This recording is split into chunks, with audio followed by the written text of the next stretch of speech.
So for taming down your monitor, Joanna here has been in this new enclosure for about 2 weeks. Maybe a little bit less. No, yeah, 1 week. And when she first came in here, uh, every time I walk in the room, she would run like crazy to get into one of the high boxes. You can see one right at the top of that little ladder. And now, um, so what I've done is there's a little walkway right here that she'll probably walk out on. And every day while I'm in here, for maybe 30 or 40 minutes, I'll slide one of the doors halfway open. And then she can come down. And today's the first day that she's climbed out like she is now. So she's going to climb out. She's going to explore a little bit. She'll walk down probably to this end. She'll see she can't get anywhere. It's about 4 feet high where she's at. And she might walk down the other side, or she'll just climb right back to the enclosure. Here's what she's doing now.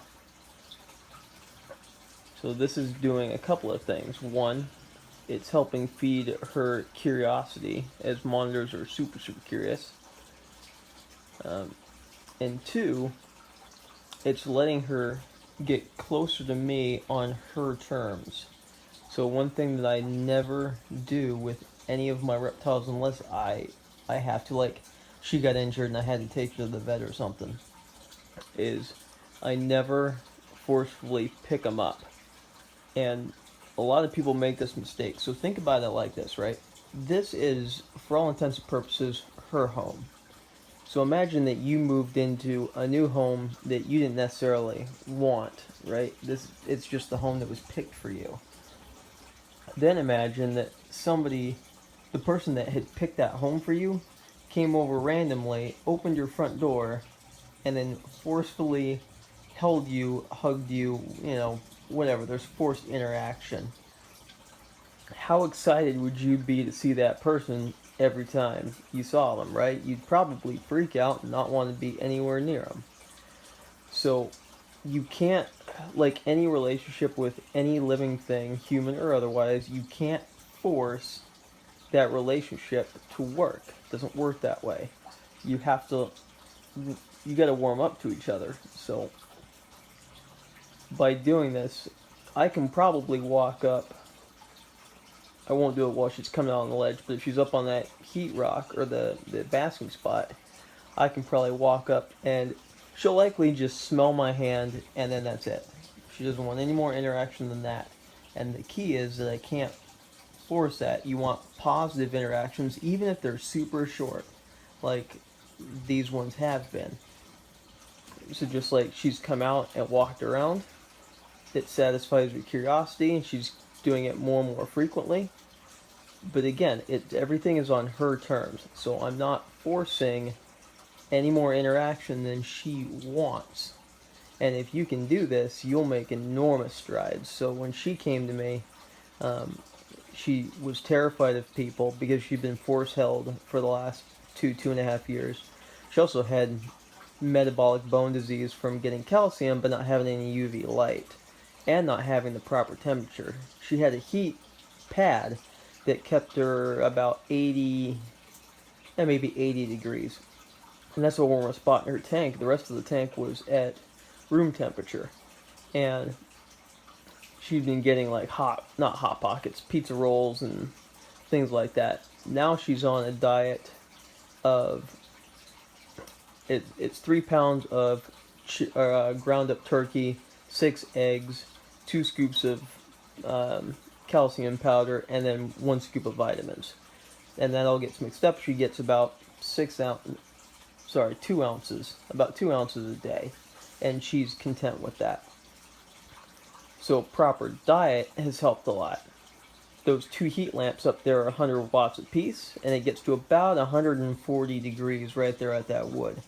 I'd like it just a smidgen warmer than that, but for right now that's totally fine. And then the big lamp up there is UV light, so UV A and B. And this is critical because without that, you give them all the calcium in the world, but if they can't metabolize it, then there's no point. So she's also got her water dish over here, which is filtered. And I did this because, again, this limits the amount of time I gotta spend in her enclosure. I don't want to invade her house more than I have to. And by filtering it, I don't have to change the water nearly as often. Normally you'd want to change it daily. Now I don't have to change it but once a week. Um, so this has been the culmination of things that have really helped. Another thing that's really helped is, you can see right there, there's a pile of dirt. There's actually 10 gallons of dirt underneath that little basking spot. And she got in on the corner and just dug a burrow, and now she's got this big walled out spot right in the corner that's all hers. If she wants to get out of she really wants to stay out of the heat, or she wants to hide, she's got the hide box, which is built right underneath her basking spot. Those are 2x4 sandwiched in plywood.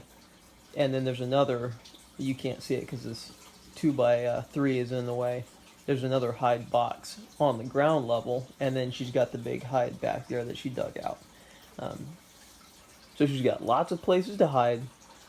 The temperature, oh, and humidity. Humidity is another big thing. She wasn't getting any real humidity, like 50% humidity, and these guys, ornate monitors, like it like 80% or better. And you can't, I don't know if you can see it or not, but there is a humidifier over there. It's one of the reptile built ones, made for reptiles, amphibians, things like that. And I have that plumbed with 1/2-inch plumbing. And so there's a tube, you can see there's a PVC tube right there, and that sends all the humidity into the enclosure. It's teed, and you can see the other one, which goes down to Slinky's enclosure. You can see Slinky right there. Not the same species. She's an ornate monitor. He is a Nile monitor. He's had no bad husbandry, so he is doing just fine. What I'm trying to get her into is eating big cockroaches, because right now she's just eating the monitor chow I'm making, and I would really like to introduce some other, either small rodents, obviously pre-killed, and nothing alive, because live things that have teeth tend not to like to be eaten. So yeah, if you follow these guidelines, you shouldn't have too much issue. Again, this is going to depend specific. Well, one, species are different. Ornates tend to warm up a little bit better on average than Niles, and that's a general consensus of the internet. But specific specimens are going to vary too. So each individual animal is its own individual animal, right? Their personalities are going to be unique to them. But yeah, if you follow these basic guidelines of, don't force yourself into their house, don't force yourself to handle them, let them do all of the interaction towards you, keep their environment healthy the way they want, and then keep their diet healthy the way they want. Don't overfeed them because you make them lethargic.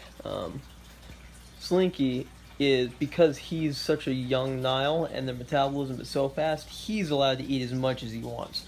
She's on a diet of, again, that 2 ounces every day or every other day. And another thing I forgot to mention, so I gotta build a new top for that, but that is natural light in that fluorescent light. I'm trying to remember the terminology for that, but that's as close to daylight as you're gonna get. So yeah, that's my my tips and tricks. And again, this has only been one week. Well, no, I guess we're at a week and a half. She came in here last Wednesday, and it's Sunday now, so yeah, we're about a week and a half. So to have that much improvement in that short a time has been really exciting for me. One more, I know I keep saying one more side note, but one more side note, this enclosure I built 4 feet tall. And I did that because if I'm looming over her, then I'm huge to her perspective. If it's 4 feet tall and I'm 5'6", she sees pretty much my shoulders, and that's it. So I become way smaller perspectively to her than if I had built this ground level. So just be intentional in what you do, and yeah, you should have good success.